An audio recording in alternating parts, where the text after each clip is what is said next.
Round 6 of the BMW IBSF four-man bobsleigh World Cup. We're in Saxony in Germany at Altenberg. The track too tough to tame. One of the toughest drivers' tracks on the planet, and a happy hunting ground for local boys Francesco Friedrich and Rico Peter. Hello everybody, I'm Martin Haven, alongside me John Morgan, as we get ready for the final day of action here in Saxony. And John, this track always produces drama.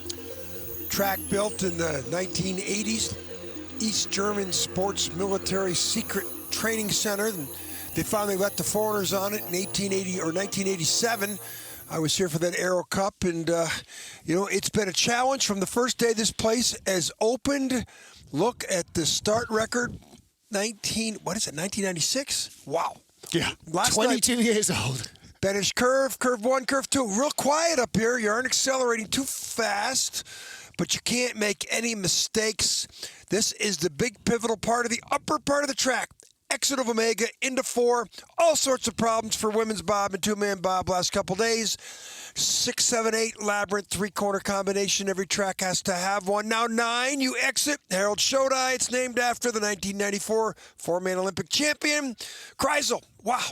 270-degree change of direction. You come in, exit underneath where you come in the curve. 11-12 combination might be the most challenging two-corner combination on the planet. Curve 14, then you go uphill. 15, 16, now the 80-mile-an-hour speeds. Pressure, 4Gs.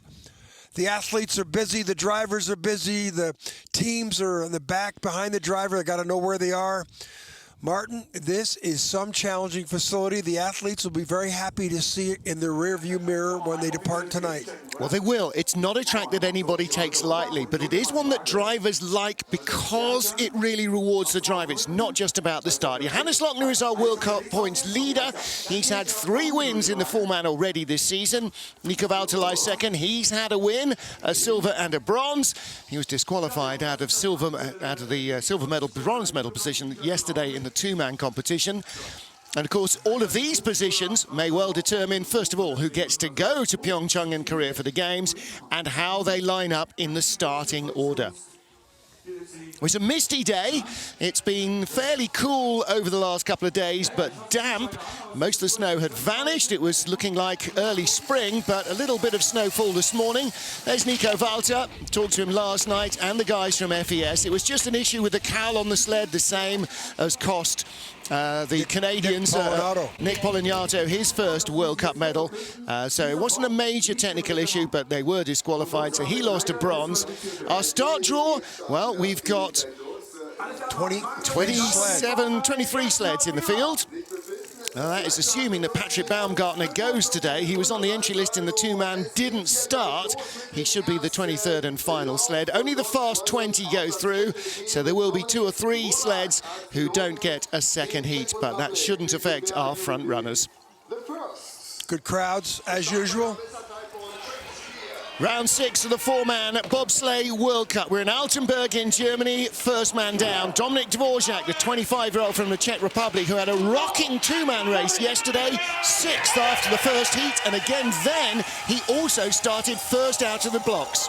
Now that was the Dvorak, lives not far from here, Prague. Speed so important, and you're driving through a fog. Doesn't affect the athlete, the driver so much. They have such a feel for the track. Might affect our visibility looking in at this ice canal, the DKB ice canal. You're right, I'm getting my Dominik Dvorak and Marcus Treichels mixed up. It was the Austrian, yeah. Well, it is misty, but the sight lines are short enough for the drivers. They'll be able to see the corners. 114.7, now good. Ooh, watch out there. That real exit of the curve, 116.8. 114.7, came in at 16.8. Look at the pictures when you can see them. It's, boy, these four-mans have a mind of their own on a track like this that, boy, I say it's like Darlington in NASCAR world. Coaches look on and hard to figure out. I mean, yesterday we saw track records every place. Women's start, finish. Yep. The men's start, Yeah, 14-year-old two-man start record went. I'm just going to flag up. Dvorak and the Czech team have just done a 5:17 start. The record is 5:04. The 22-year-old start record, that might be under threat. Dvorak's pretty good. Best thing about Dvorak's team, Jakub Nosek on the brakes. Look at those pictures. Wow. Nosek is a physical therapist, which means every team should have one on the brakes because, boy, the teams are beat up by the time they leave here. Dvorak, a 10.9 100-meter guy as well. He's no slouch. Next up, Simone Bertazzo, the 35-year-old Italian, finished 13th in the four-man race here last year. And definitely four-man is now his forte because he gets a half-decent start from his crew. He's made the cut on every start this season, which you can't say for the two-man. Yeah, yesterday in the two-man we saw him driving looked like a German, a Wallner sled. And here he's back into his traditional red with the Ferrari color sled. And he just doesn't get the starts like he used to. 5:32 compared to the Czech 17. So he's probably going to be 30 hundredths behind here at the next clock. Boy, 3-4 is so much easier than a four-man. Yeah. For the four-mans and the two-mans. I don't know why. Well, the extra mass makes it much more controllable, doesn't it? And it doesn't skid so much. Comes down the straightaway into the Kreisel. 1:15.7, better speed. So if he gets this up over 1:17.8 or 9, he has a chance to take the lead. 1:19. Great Boy, exit. that tells you how good a driver he is. Kreisel, that's an experienced curve. Look, he's taking the lead with the start deficiency. Simone Bertazzo, in the twilight of his career, still shows he can drive a bobsled. Give him a start. Fabrizio Tosini on the left. Great, you know, that Kreisel tells you everything. He goes in at great speed, accelerates out at 1:19. That's the best speed we've seen in either day. Of course, it's a four-man. Yep. And we might see closer to 1:20 by the time we're done here. That was a whisker under 79 miles an hour. And you're right, we could be into the 80s before we get to the end of the first heat. As you can see, it's pretty misty, making life difficult for the cameras, hopefully not for the drivers. Next up, Maxim Anjanov of Russia. Finished in the top 10 last year, 10th placed finish. He is the third of the Russian drivers, although that wasn't reflected in the two-man race. He was the best driver after the end of the first heat. He slipped. Yeah, Stolnev moved ahead of him. Stolnev managed to move up from 10th to 6th to creep in front of Anjanov. No means guaranteed that all of the Russian drivers will go to Pyeongchang, and so there is a battle for position. It's a different type of a start. You forces the athletes to run a couple more steps. Sometimes can throw off the timing, but in and down before the first curve. There's a lot of tracks where in and down before the first curve is a challenge. Here is such a long start. The athletes can get in and get down. Yeah. Some cohesion. For these sprinters, it feels like a half marathon, they say, because it is so long and flat till you even get close to the brow. Wow, he's got a huge lead on 2500s. I can't believe he's going to throw that away. Now the speed, 116. Started a tenth quicker than the Italians. 118 and change high, and he'll keep the lead. Don't forget the Russians still using Valna sleds. They're 119.8. Look at him. He's a kilometer better than Bertazzo. So he's one of the teams we said somebody's going to get to 120. This Russian team just about did. 127.7. That's 79.4 miles an hour. Wow. Whoa. That's a big shot right there. That's okay. 1.1 off the all-time track record, which stands from the World Championships in 2008 here. Still pretty quick. Well, 1.1 seconds might easily cover the top 20 here. That's good enough for 15th at least. You would think. Now, in and down, and the secret is look at the crowds and look for the flag. When you see that flag, dive out. Yeah. It's so easy for us to sit here and say, oh, just do that at 70 miles an hour with that 270-degree change of direction. Otherwise, the driver's not looking down the nose of the sled. He's looking over, high up above his right shoulder, looking for that flag all the way through. 35-year-old from Prague, Jan Verber, with the second of our Czech Republic teams. 17th in the race last year.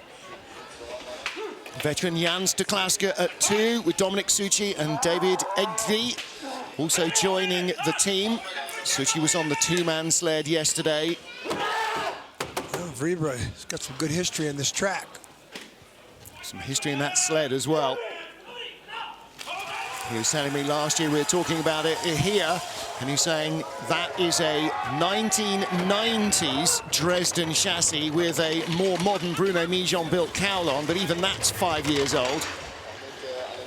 Well, he's an experienced driver with a top 5 finish here before, and been sliding since 2004, 35 years old. He's in the twilight of his career. Favorite movie, Easy Rider. Well, 5:24 getaway leaves him a little behind Anjanov. Fastest start so far from the other Czech Republic sled, Dominik Dvořák.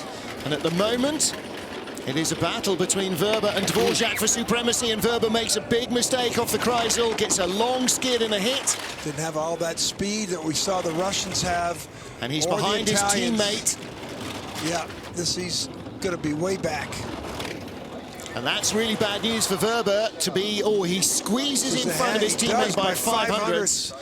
So he needs to put at least a couple of sleds behind him to guarantee a second heat, and in the end, one of them may well be his teammate, Dominik Dvořák. Yeah, Dvořák had the best start. Just shows he doesn't have the experience coming down like Jan Vreba. Yeah. So Dvořák with a match sled as well, still a development sled. Up, down, again, look at the crowds, and let's see where he goes up near that. He's a little higher near that flag, and then he comes off too late and causes that type of an exit deficiency.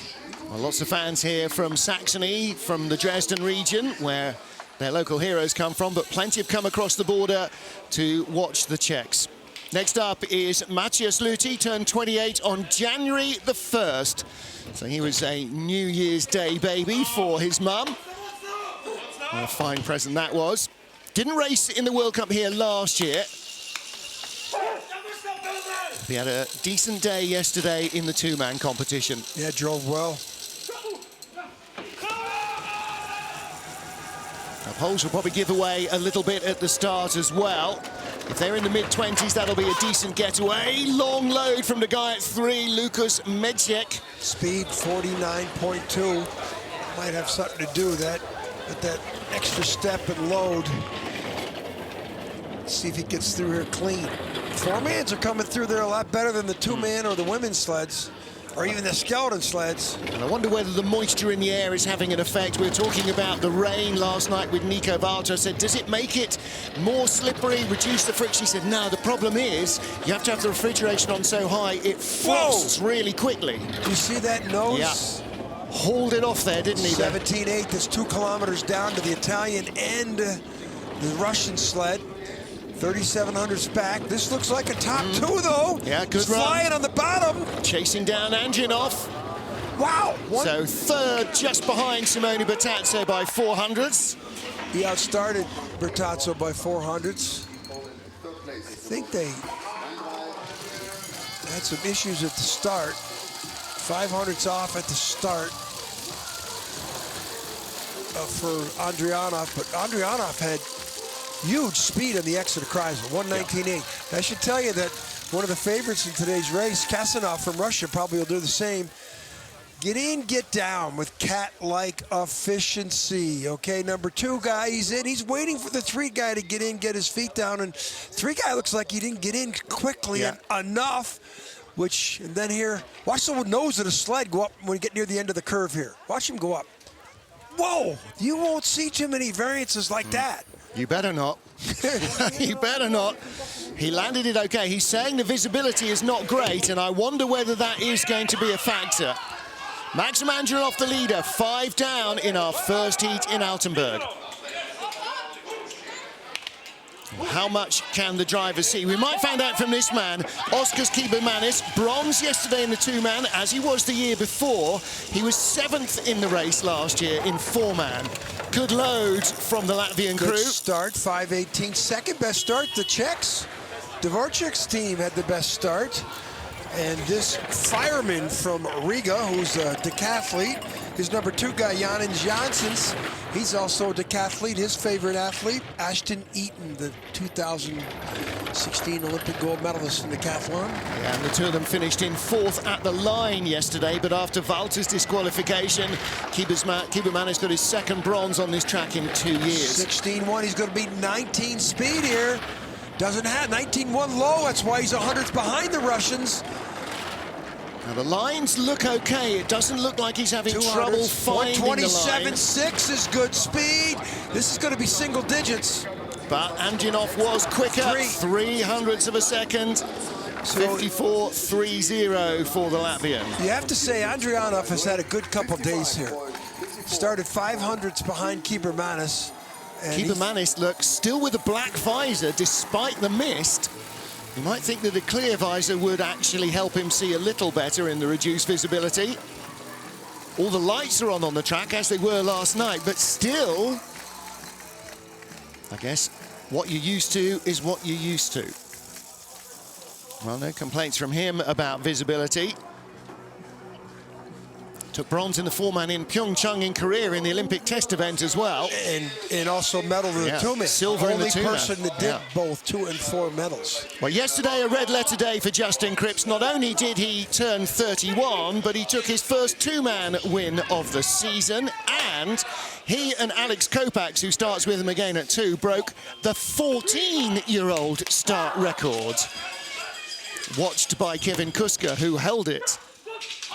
Kripps was 14th in this race last year. So, coming off a birthday, I wonder what kind of celebration they had. Birthday and victory last night. 300ths off the start record. 5:07. Oh boy. 50.3 speed. Wow. Now let's see if Kripps can match what he did in the 2-man. Good looking team behind him. Jesse Lumsden and Shea Smith joining him, and that is a high-speed getaway crew. Well, Shea Smith, originally born in Nigeria.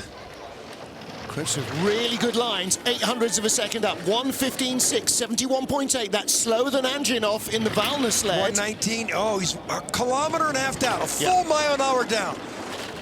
Again, slower than Andrinov's sled real and a big hard-headed skid. He's had to steer around that curve too much. 1:26.3. I don't know. Look at the time he lost on the bottom. Look at the time he lost on the bottom. That hit, you know, we could hear it. We could barely see it because of the fog, but did not have the speed on the entrance or an exit. And remember, he finished 14th in this race last year. So even with that great start, couldn't bring the thing to the bottom. Kripps' only 4-man win came in Cortina in 2008 with Pierre Luders. He was a brakeman. He was at 4 on that sled. Okay, bang. That's in the uphill section. And now in a big skid. When those 4-mans get into a skid, they have a mind of their own. Yeah, he lost. He was 300ths behind, 50 meters above that point. He was 2,500ths at the bottom. You can win or lose right there, can't you? Yeah. Well, here's Nico Walter, 6th in last year's race. But Nico's had a good 2-man season, won the opening race. He won the opening race in the 4-man as well the following week in Park City.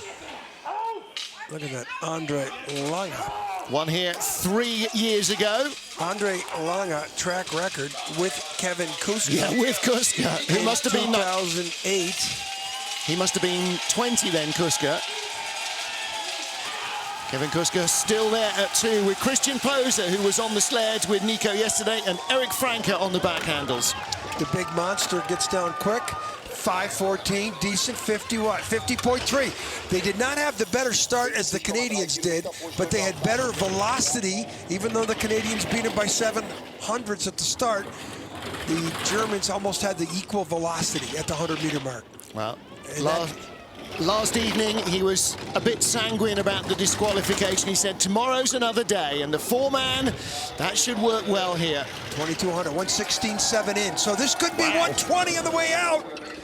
Could be the first guy to get 120s in a skid. 1:93. Less than the Russians, but he's got enough time in the bank here. A little late. It's a little rocky. It's not good there either. 126.6, 78.7. The Russians, 79 miles an hour. 13, 15, 10. Boy, he lost lost a lot of time on the bottom. That's not enough for comfort. That's a lot of time on the bottom. Now, he's also the 9th sled down the track. We noticed yesterday the time started to go away for speed on the bottom part of the track, and that could be because the ice is softer, it's got some moisture in it, and it's scratched up. He told us last night, when it's humid here, the speed goes away very quickly. Okay, now watch him get near the flag. Does the nose of the sled go up? Good line. Not bad. Good Very line. consistent, but he hits her in the exit. Yeah, late on the exit, flopped off into the skid. So that wasn't perfect. Now here, boy, you got to watch out with his form. It's not almost that bottom right runner was, the back right runner was air, and there's a skid. So he wasn't perfect in that 13-14. Well, when you come out the Kreisel late, you're late for about 4 or 5 turns, aren't you? Yeah, Karsten then back, gives him a big hug and a smile. Next up, Oskars Melbardis. Now, he sat in the sled yesterday, we understand, because of a thigh strain in the two-man. The fact that Damas Driskin pushed the push he did on his own with his driver in the sled is quite remarkable. So probably a mid-teens. Look how early he got in. So this is going to be probably the 20s, the high teens. Silver medalist 3 years ago here, January 2015. 40, this is a full kilometer down. Also at the 100-meter mark, and he's definitely nursing a back injury. Damas Drieskins, well, we talk about Kevin Kuska in the sport. Well, Damas Drieskins, 2003, he entered the sport, and him and Kuska are the same size. Kuska weighs more because there's more ink on him. Yeah. Drieskins, still a beast. So if he gets out in 115 and 117.9 or so, 118.7, very excellent increase in speed with that slingshot effect out of Kreisel. And let's see if he can find some kind of magic, but this looks like top 5. Yep. Well, 7th at the start. If he drives himself into 5th position, that's pretty decent. That's pretty good. That's pretty good. But don't forget, we've still got 2 more German sleds to come, so... I mean, Cripps beat him by 20 hundredths at the top, only by 9 at the bottom.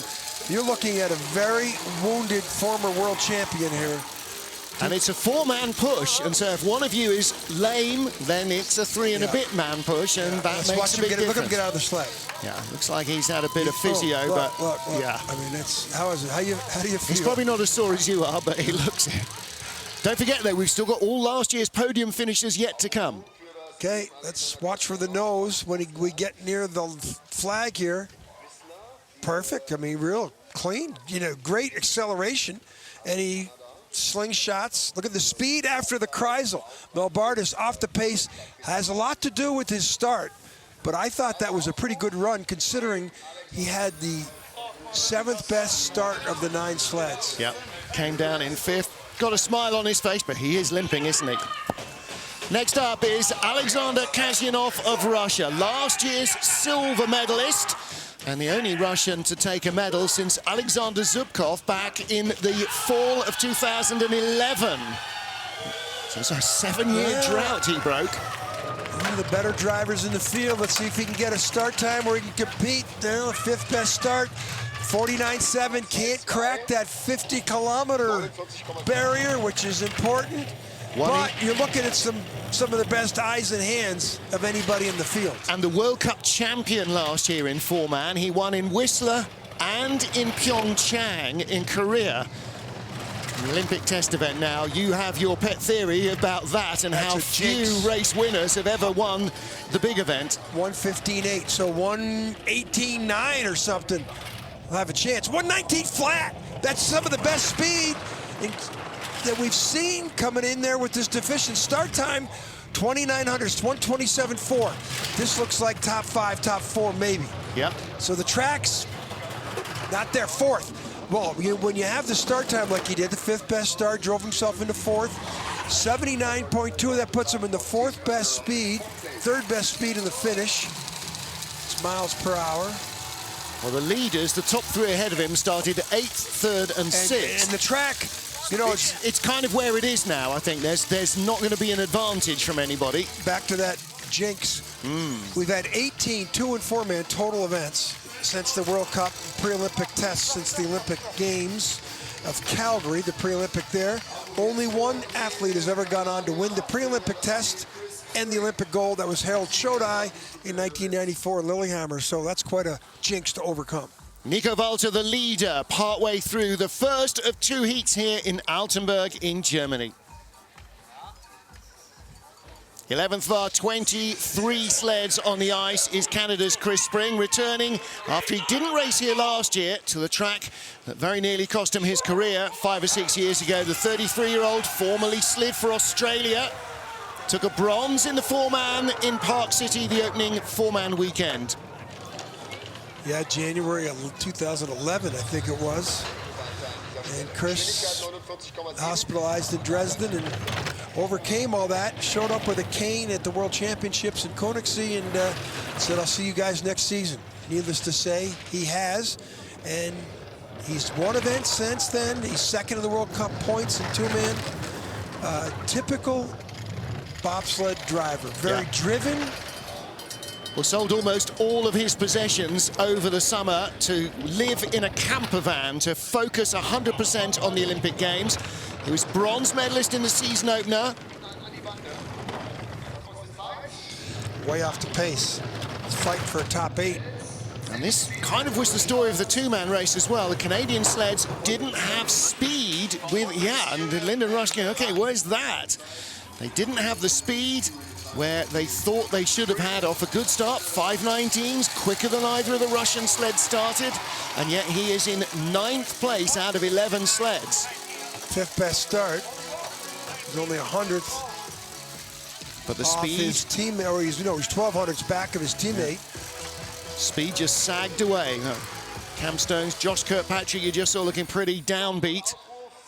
Kirkpatrick's a Cornell University guy, and this is 3-4. Look at him dive out of there, and then this is down on the Kreisel. Let's watch the nose near the flag. See if there's any change of direction there. No, it looks very quiet in the exit. Well, the Springer, he knows you can't win every week, and this isn't a critical race. That comes up in February. Next up is our joint 4-man world champion, our points leader, Hansi Lochner, the Bavarian, so the only non-Saxon in the German lineup here. 3 wins this season in 4-man alone for the points leader. Pretty disappointed with his 2-man finish last night. I wouldn't be surprised to see him switch from a Wallner to an FES sled also.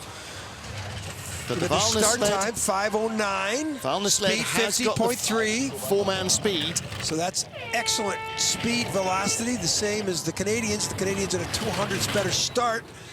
So let's see what the man from the electrical engineer student from Berchtesgaden. Little Rocky, 4-5. 117. Still in the red. Flat, that's not good. He's going to need 118 here, and that's wavy. Wait a minute. 118.2. How are the Russian Valner sleds faster than his own custom-made specially for him Valner sled? Oh! Huge skid. That's going to cost him dearly. Well, Way he's off the gone pace. from 2nd to 4th already. He might end up in 6th. 5th at the line, 54.31. Rough ride. 100th ahead of Justin Cripps. Rough ride for the World Cup leader, Johannes Lochner. Well, remember yesterday, Francesco Friedrich on his home track, the 4-time 2-man world champion, almost crashed it in the opening heat. Well, still was 2nd quickest. That was one of the loosest rides we've seen so far, and it's from the World Cup leader. And he's on a German track, and look at him, he's checking things out. He's looking inside. Do I have any steering in there? That's where the steering gear is. Yeah. What? He wasn't very confident. All right. It's okay. There's a heat too. He's not out of the medals. It's 2100s. Look at the speed before Kreisel. His speed was gone. Look at that. He was a full kilometer. With that start time, he had the 2nd best start to have that velocity. Watch the sled go up and down here, though, too, Martin. 2nd, it goes up again. That's a lot of waves. And then here, this is where the uphill section of the track into 15, that is worth 2/10. Which sled had the top speed there, though? Nico Walter's FES. Yeah, but Nico's on his home track, and he drove well. Nico Walter wasn't sideways. Cody Basque of the USA, the 23-year-old from Whitehall, New York, silver medalist in 4-man in Park City. Only finished 15th in the race here in Altenberg last year. In and down, 16, 4th best start, competitive, 49.9, not the 50 kilometer speed that you want to promote. 31 miles an hour. Let's see if he can dive out at 3 to 4 without hitting. Now, if there's dove out of there. If there's any track that should suit a driver who learned in the busy Lake Placid ice, then this should be it, because here you've got to steer a lot as well. 19th last night in the two-man, 1:15.5. That's the lowest speed we've seen of any sled yet come down the track. 6th place on the splits, drifting out to 7th. If he can finish in the top 10, he finished 15th last year, then that'll be a decent improvement. Low speed, though. Still in 7th at the line. He's in 8th, just behind Oscars Melbardis. That's Todd Hayes. I beg your pardon, Brian Scheimer. Sorry, Brian. So 54.68, an 8th place run for Cody Basque. Might be too much steering because he should have had better speed than that with the 4th best start, but better performance than he did in the two-man last night right there. Yeah, well, can't be more than his 3rd time ever here.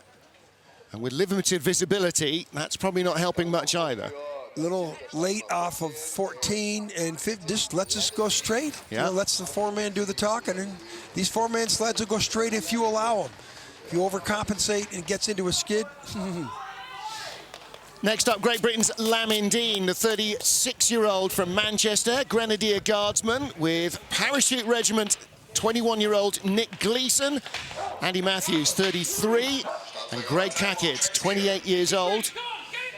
Greg, a former 100 and 200-meter sprinter, only actually started his athletics career when he was 21 years old.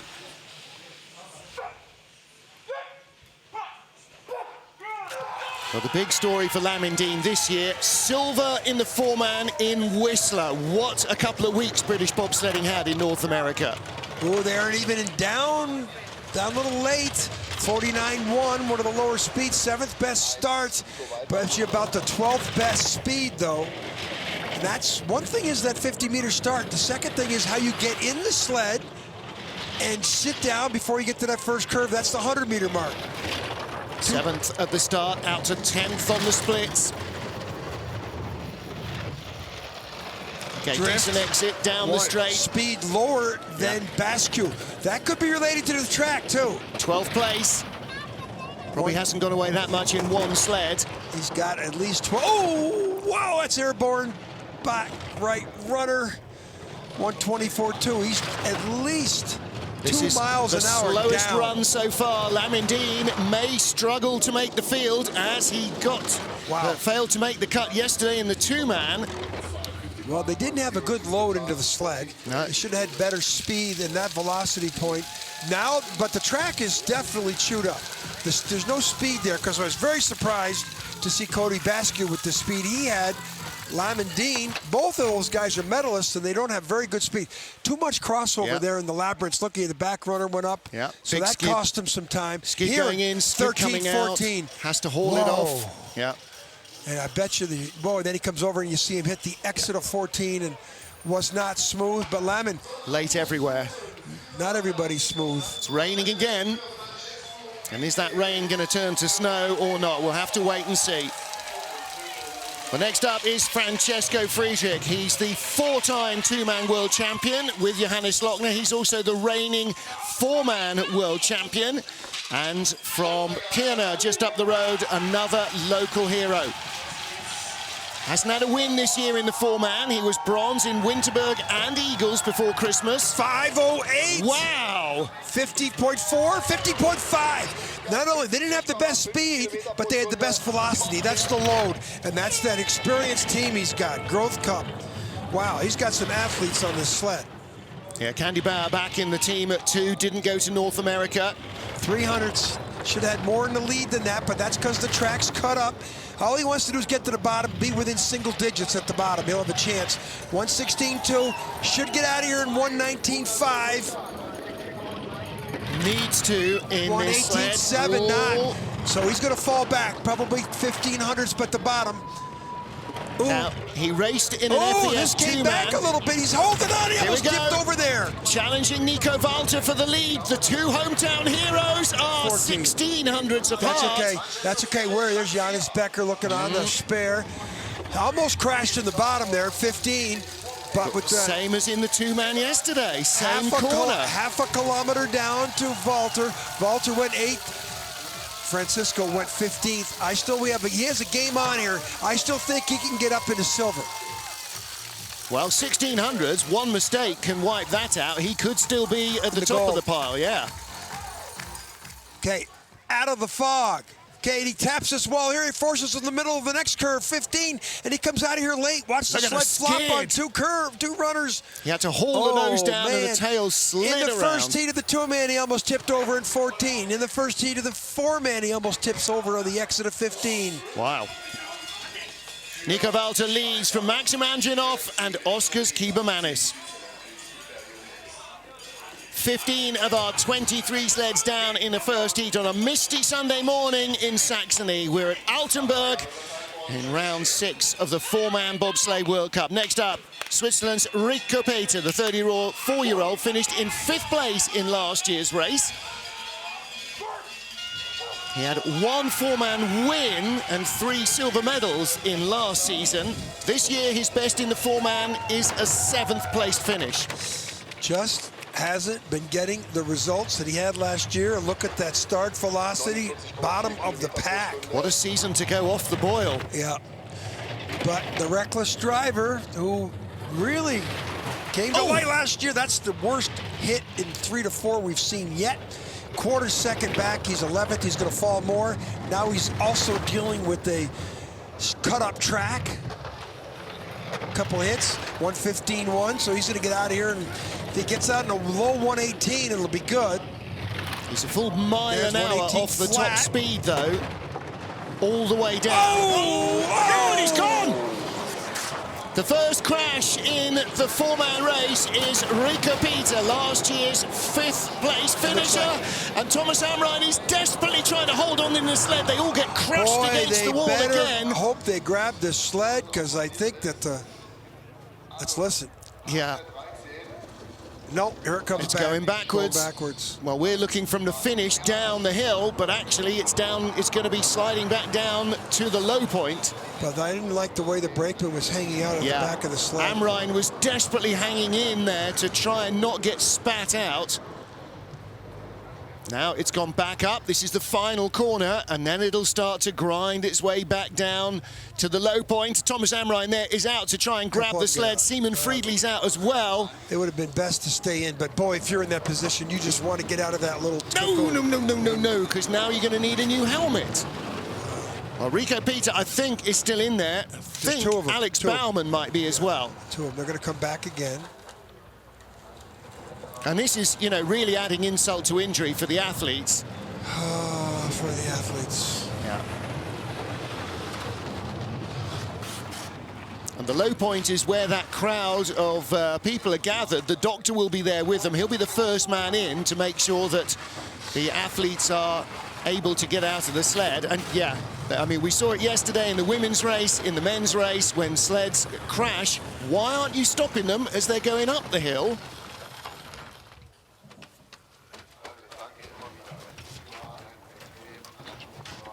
So the doctor will come in.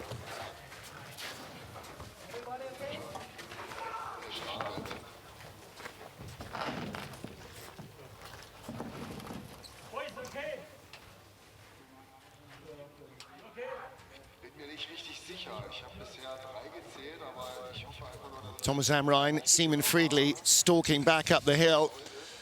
Seaman Friedli not in a good frame of mind, as you can see. Not just because of the crash, you know, that rattles your cage and the adrenaline's racing, but it's because the sled is just allowed to find its own way down to the bottom. And I've got to agree, I'm not sure that that's entirely what we really expect.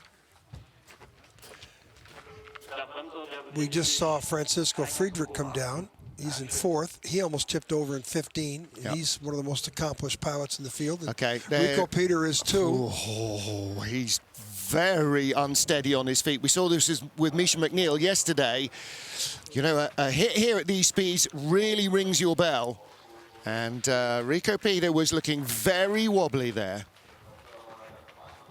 Well, because they crossed the line with everybody in the sled, legally, they are allowed to go for a second run. Whether Rico is going to worry about that. I don't see Rico going back up for a second run. Again, you know, I said this with the Japanese girls yesterday. Skid going in, brings him way up high, hits the lip, and then the sled rolls into the curve. Look at the back end. We've seen these sleds get airborne. That just didn't. The two-mans would have come back up on the runners. Four-man, so much weight, so much energy, and it's gone. Yeah. And Thomas Amrine, you can see him at the back, hanging in the back, clinging on. Look, what kind of burn is he going to have? That's why you stay in the sled. Well, I guess we can say that. He was trying to, but you know, at that stage, you're clinging onto these tiny little metal handles, or sometimes a little webbing strap inside the sled. You're doing 70 miles an hour upside down. The G-forces 3 times, 4 times your own body weight trying to pull you out of the sled. There's no such thing as a good bobsleigh crash. That's the first men's bobsled crash of the week. Yep. The women had 17 crashes, and we were talking about that yesterday. And that's the guy who was second in the World Cup points in four-man last year. Yeah. It's not a rookie, not a guy who's got no idea what he's doing. He finished 5th on this track.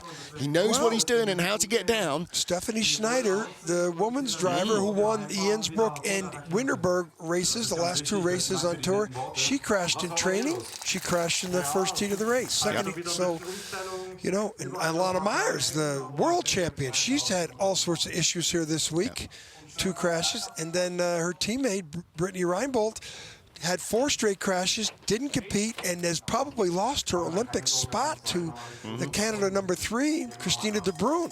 Yep. So this track has had a lot to do with what athletes go to the Olympic Games. Yeah. I think our track speaker Ron Ringeth has just had word from the doctors that the guys are okay, no broken bones. And again, you know, there's a slight macho thing about not wearing a burns vest. I do think that we ought to start looking at making it mandatory that everybody must wear one, because injuries from crashes on the ice are not confined to what's inside the helmet. Well, a long track hold now after Rico Peter before Benny Meyer gets to go. And again, said this about the Japanese girls when they crashed. Big hit on the ice, and I was slightly surprised to see them go again. Slightly surprised to see them pass by the doctor. Slightly surprised to see them go again. But looking at Rico Peter, I don't think he's going to go because he's not going to make the cut. I don't think he won't be in the top 23. No, that's it. Well, again, yeah. But he didn't look like a man who was in any kind of condition to go bobsledding again today. He'll wake up like the rest of the boys, very stiff and sore. Manfred Meyer there, the Austrian coach. You know, they've all been in this position, all the sliders, all the coaches. They know what happens after a crash.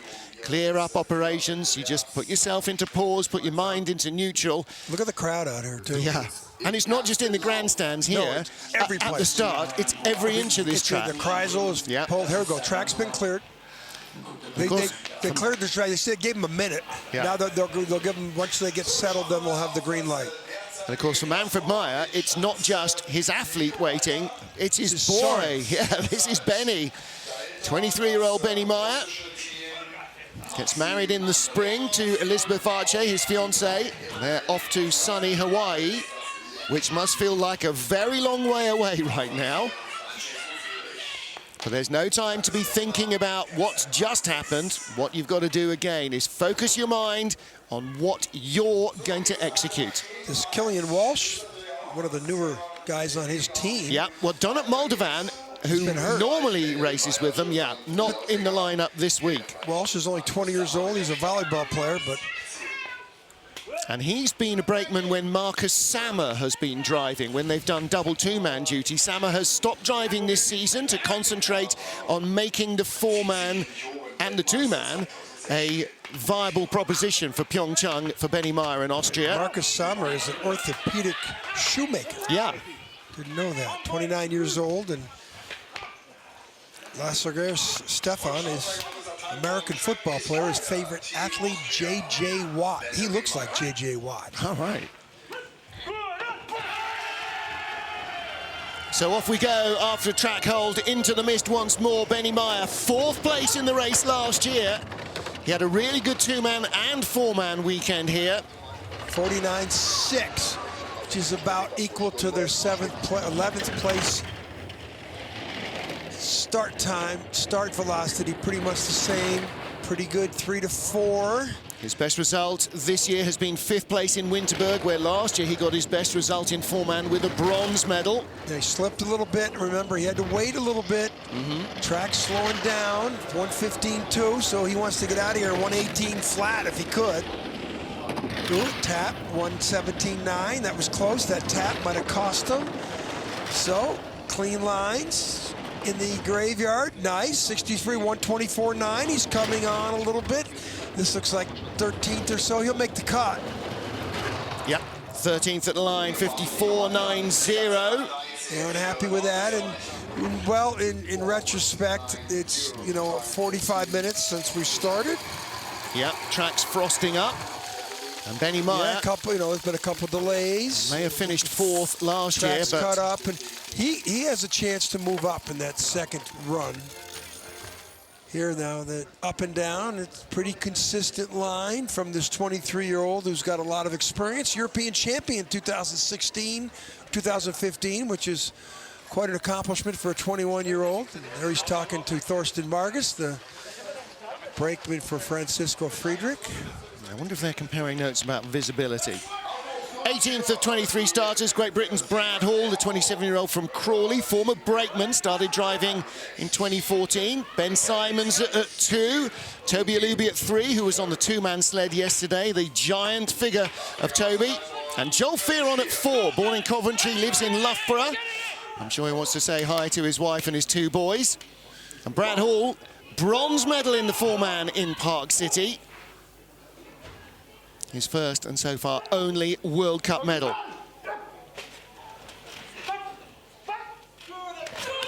So anything in the mid-teens would be great. Lamondin's crew started 5:19. That'll be the target to try and beat that. 5:12, so they'll be happy with that. 50-kilometer speed. Look at that. They did not get the 50-kilometer speed with the 4th best start. That's related to how they got in the sled, sat down before the first curve. That was not optimal. Well, top speed at the start from Francesco Friedrich, second clock from Nico Walter, but below that it was Maxim Anginov who was the 3rd man on the track. He went early though. Skiddy from Bradley Hall. 113.9, slowest speed we've seen from any sled so far. 4th place start. He's down to 17th position. I think the track is deteriorating very quickly here. Yeah, this isn't bad. 124.1 is, it's lower of the pack. Behind Rico Peter, and finishes in front of Rico Peter because Peter crashed in the final couple of corners. 0.04 of a second behind Lamondin. Now, Brad was just in front of Lamondin yesterday. Hall made the cut. Dean did not. Second heat, I see Hall beating Dean. Well, he'll go early on the ice. 4 sleds ahead, plus the crash. Yeah. 15, 20 minutes. There's a mist out here. Track conditions are deteriorating.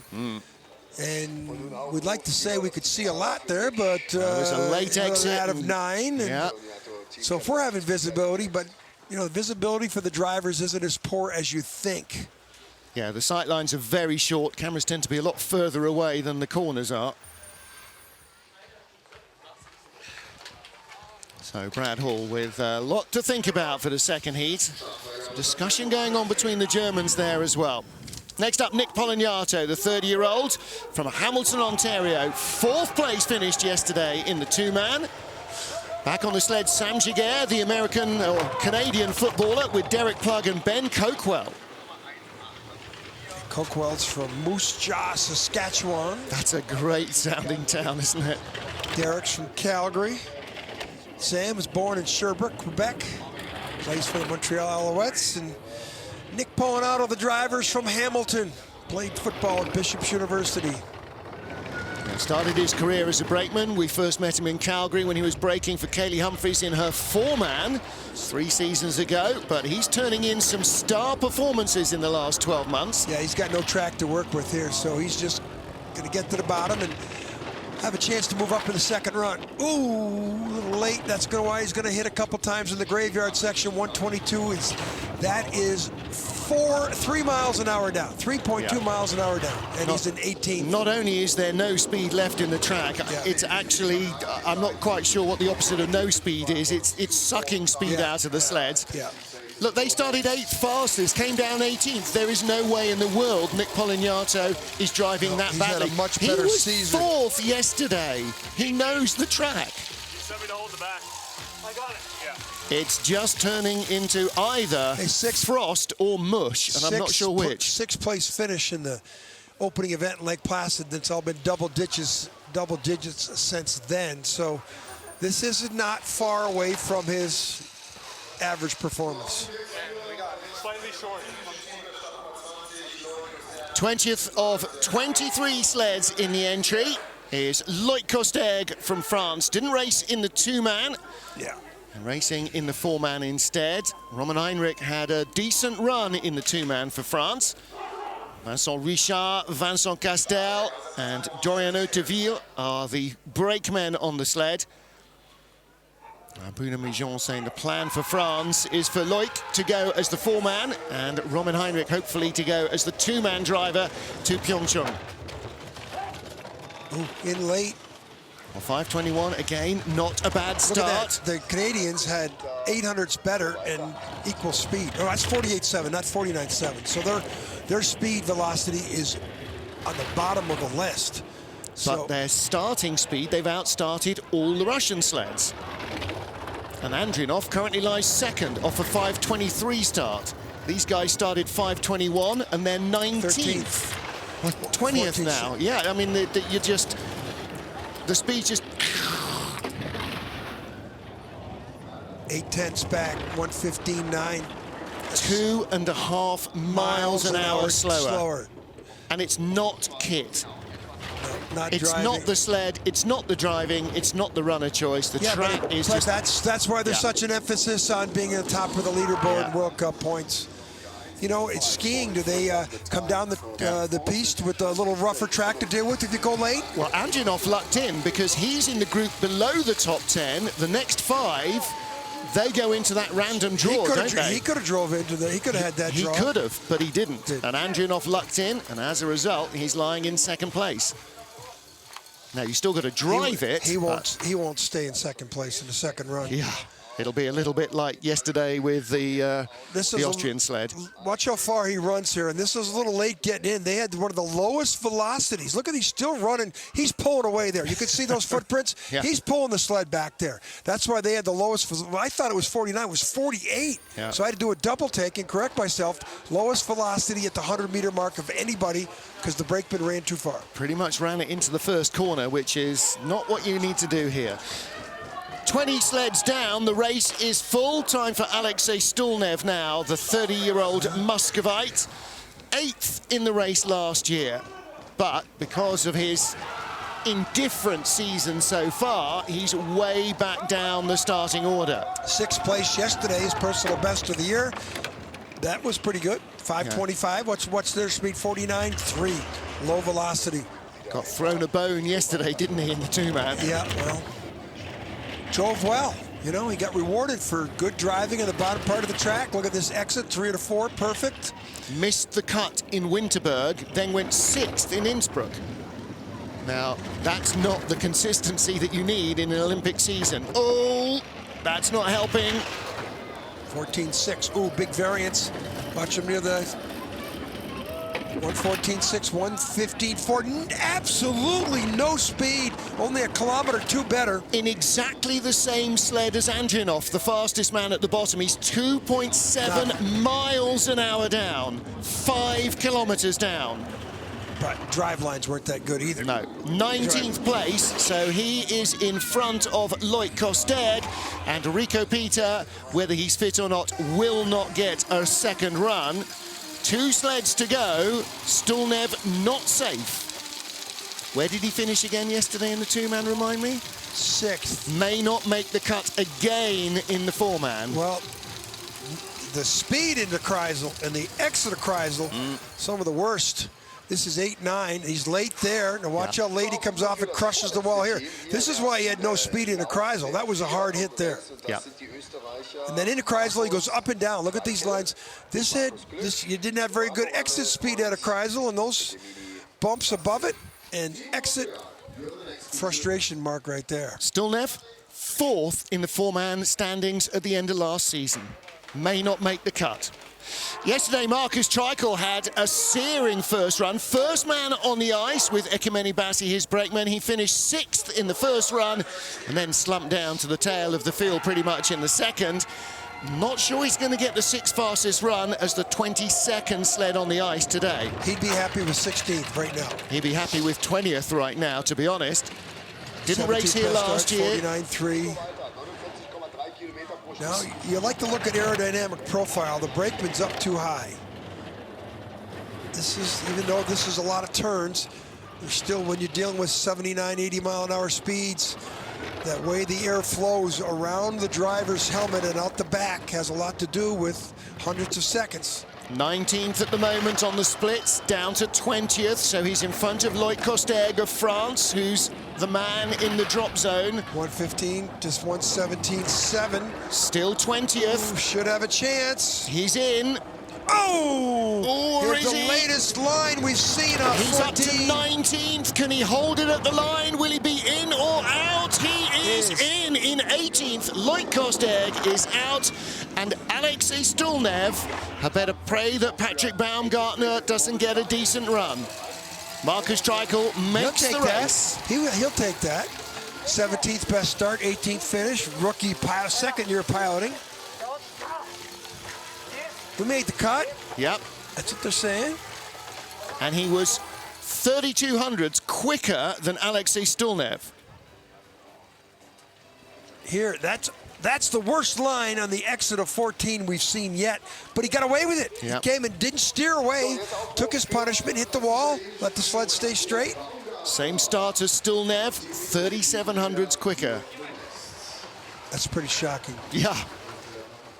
Final sled then is Patrick Baumgartner. Now, the young Italian didn't go in the 2-man race yesterday. We aren't quite sure why, but he is up for starting in the 4-man. So let's see if he can join his teammate in the field. Simone Bertazzo, by the way, 10th place, second starter. Bertazzo's crew started 5:32. If Baumgartner and his boys can match that, then they might make the race as well. Junior world champion, right? Yep. 2012, junior Olympic champion. 48.9. That's only one speed worse than that, and that was the French. The reason that Costerg is not going to make the field because of that brakeman, I would say, ran too far.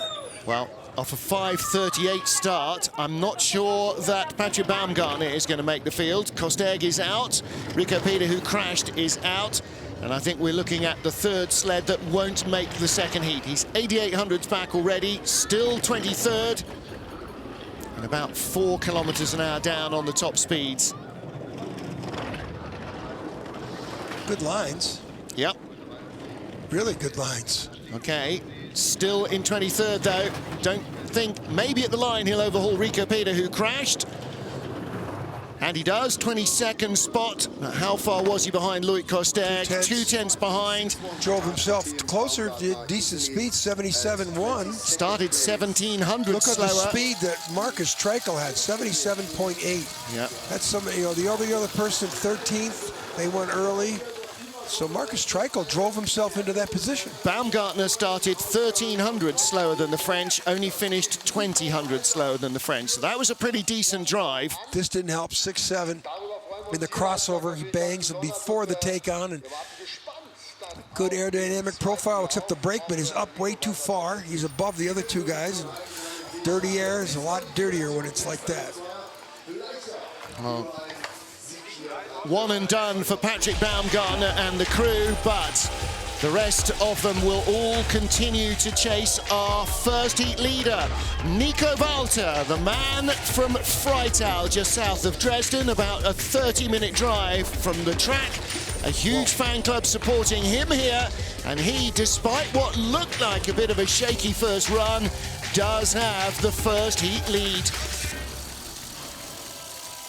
Well, Nico Walter's advantage is a tenth of a second over the surprise second-place man, Maxim Anjanov. Don't necessarily expect him to feature in the medals. Oskars Kiebermanis is third. Friedrich is fourth. He's got to take a medal from there, surely. Kazyanov might as well. What about Hansi Lochner? 3400s back. That's very 2 loose, tenths out very of loose third. ride, though. Yeah, 2 tenths out of third. He can tidy that up. The Germans could sweep for the first time in a couple of seasons, but they're going to have to work hard for it. Rico Peter, Patrick Baumgartner and Loic Kosterg will be the also-rans. Alexei Stulnev will have the best ice in the second heat. He'll be first off. 20 down to 1 to decide the 6th race of the season. Join us for all the action at 3:15 local. That's 14:15 Greenwich Mean Time. Until then, from John Morgan and me, Martin Haven, it's Auf Wiedersehen from Altenberg.